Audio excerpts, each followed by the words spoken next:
ನೀವು ನೋಡ್ತಾ ಇದ್ದೀರಾ ಇದು ಫಿಲ್ಮಿ ಬೀಟ್ ಕನ್ನಡ. ನಾನು ಶ್ರುತಿ ಪಾಟೀಲ್.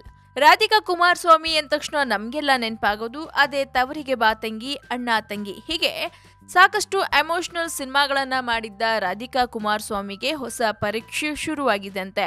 ಯಾವ ಪರೀಕ್ಷೆ, ಏನಾದ್ರೂ ಎಕ್ಸಾಮ್ ಬರ್ತಿದ್ದಾರಾ ಅಂತ ಯೋಚನೆ ಮಾಡ್ಬಿಡಿ. ಅದು ಏನ್ ಕತೆ ಅಂತ ಹೇಳ್ತೀನಿ ಕೇಳಿ. ನಟಿ ರಾಧಿಕಾ ಕುಮಾರಸ್ವಾಮಿ ಈಗ ಕಿರುತೆರೆಗೆ ಬಲಗಾಲಿಟ್ಟು ಬರುವುದಕ್ಕೆ ರೆಡಿಯಾಗಿದ್ದಾರೆ. ಸಿನಿಮಾಗಳಿಂದ ಸ್ವಲ್ಪ ಕಾಲ ಮರೆಯಾಗಿದ್ದ ಇವರು ಒಂದು ಟಿವಿ ಕಾರ್ಯಕ್ರಮದ ಮೂಲಕ ನಿಮ್ಮ ಮನೆಗೆ ಬರಲಿದ್ದಾರೆ. ರುದ್ರ ತಾಂಡವ ಸಿನಿಮಾದ ನಂತರ ರಾಧಿಕಾ ಎಲ್ ಮರೆಯಾದ್ರು, ಏನ್ ಮಾಡ್ತಿದ್ದಾರೆ ಅಂತ ಯಾರಿಗೂ ಗೊತ್ತಿರಲಿಲ್ಲ. ಆದ್ರೆ ಇತ್ತೀಚೆಗೆ ಅರ್ಜುನ್ ಸರ್ಜಾ ಮೇಲೆ ಕಾಂಟ್ರಾಕ್ಟ್ ಎನ್ನುವ ಹೊಸ ಸಿನಿಮಾ ಮಾಡ್ತಿರುವ ಬಗ್ಗೆ ರಾಧಿಕಾ ಹೇಳ್ಕೊಂಡಿದ್ರು. ಒಂದ್ ಕಡೆ ಸಿನಿಮಾ ಮಾಡ್ತಿದ್ರೆ ಇನ್ನೊಂದ್ ಕಡೆ ರಾಧಿಕಾ ಕಿರುತೆರೆಯಲ್ಲೂ ಅದೃಷ್ಟ ಪರೀಕ್ಷೆಗಿಳಿದಿದ್ದಾರೆ. ರಾಧಿಕಾ ಕುಮಾರಸ್ವಾಮಿ ಅವರ ಸ್ಮಾಲ್ ಸ್ಕ್ರೀನ್ ಎಂಟ್ರಿಯ ಬಗ್ಗೆ ಒಂದಿಷ್ಟು ಡೀಟೇಲ್ಸ್ ಹೇಳ್ಬಿಡ್ತೀನಿ ಕೇಳಿ. ಸ್ಟಾರ್ ಸುವರ್ಣ ವಾಹಿನಿಯ ಹೊಸ ಕಾರ್ಯಕ್ರಮದಲ್ಲಿ ರಾಧಿಕಾ ಕುಮಾರಸ್ವಾಮಿ ಕಾಣಿಸ್ಕೊಳ್ತಿದ್ದಾರಂತೆ. ಡ್ಯಾನ್ಸ್ ಜೂನಿಯರ್ ಎಂಬ ಹೊಸ ಕಾರ್ಯಕ್ರಮ ಶುರುವಾಗಲಿದ್ದು, ಈ ಕಾರ್ಯಕ್ರಮದಲ್ಲಿ ರಾಧಿಕಾ ಕುಮಾರಸ್ವಾಮಿ ತೀರ್ಪುಗಾರರಾಗಿ ಭಾಗಿಯಾಗಲಿದ್ದಾರೆ.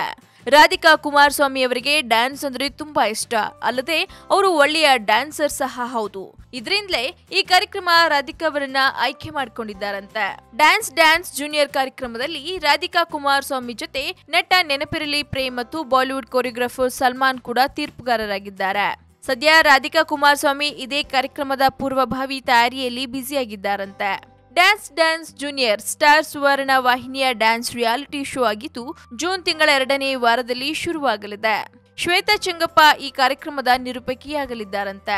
ಇನ್ನು ಅನೇಕ ಸಿನಿಮಾಗಳನ್ನ ಮಾಡಿದ್ದ ನಟಿ ರಾಧಿಕಾ ಕುಮಾರಸ್ವಾಮಿ ಈಗ ಮೊದಲ ಬಾರಿಗೆ ಕಿರುತೆರೆಯ ಕಾರ್ಯಕ್ರಮವೊಂದರಲ್ಲಿ ಭಾಗಿಯಾಗಿದ್ದು ತುಂಬಾ ಎಕ್ಸೈಟ್ ಆಗಿದ್ದಾರಂತೆ.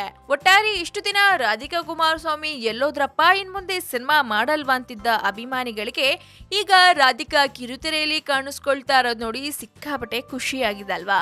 ಸೊ ಹಾಗಿದ್ರೆ ಮತ್ತ್ಯಾಕ್ ತಡ, ನಿರಂತರ ಸುದ್ದಿಗಾಗಿ ನೋಡ್ತಾ ಇರಿ ಫಿಲ್ಮಿ ಬೀಟ್ ಕನ್ನಡ. ಹಾಗೆ ವಿಡಿಯೋನ ಲೈಕ್ ಮಾಡಿ, ಶೇರ್ ಮಾಡಿ, ಮಿಸ್ ಮಾಡದೆ ಫಿಲ್ಮಿ ಬೀಟ್ಗೆ ಸಬ್ಸ್ಕ್ರೈಬ್ ಮಾಡಿ.